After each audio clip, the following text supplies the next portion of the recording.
नमस्ते दोस्तों, आज हम लेकर आए हैं सॉल्टेड पोटैटो चिप्स की रेसिपी जो कि बच्चों के फेवरेट होते हैं। आप चाहें तो इसे व्रत में भी खा सकते हैं, बहुत ही इजी है। तो चलिए देखते हैं कैसे बनते हैं। तो पोटैटो चिप्स के लिए हमने 2 बड़े साइज़ के आलू लिए हैं, जिसे हमने अच्छे से साफ़ कर लिया है पानी से। कद्दूकस लिया है, कद्दूकस की ये जो ब्लेड होती है इससे चिप्स अच्छे से कट जाते हैं।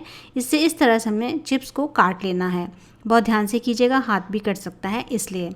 और ये इसे हमने अब पानी में डाल देना है। गर्म पानी लिया है, गर्म पानी में नमक डाल दीजिए। आपका व्रत है तो व्रत वाला नमक डालिए और इसे भिगोकर नहीं छोड़ना है, बस गर्म पानी में डालना है और साथ साथ ही हमें इसे निकालते रहना है एक सूखे कपड़े पर।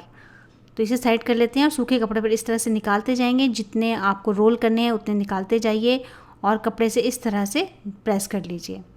इसका पानी अपने आप सूख जाएगा और इसे रोल रोल करना है इस तरह से, एक के ऊपर एक रखना है। 2 चिप्स को एक साथ हमने रोल करना है इस तरह से और इसमें टूथपिक लगा लीजिए ताकि ये खुले नहीं।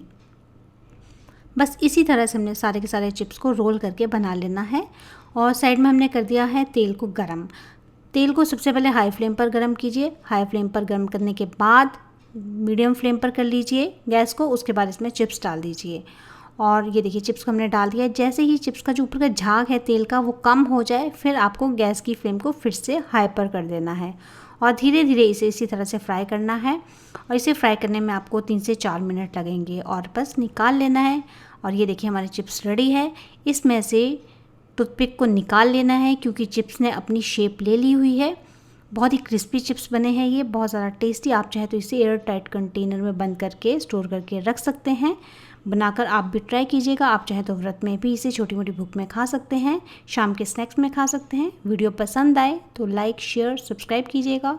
फीडबैक अपनी ज़रूर शेयर कीजिएगा आपको आज की रेसिपी कैसी लगी। तो चलिए बहुत ही जल्दी मिलते हैं एक और न्यू वीडियो के साथ। Take care, bye.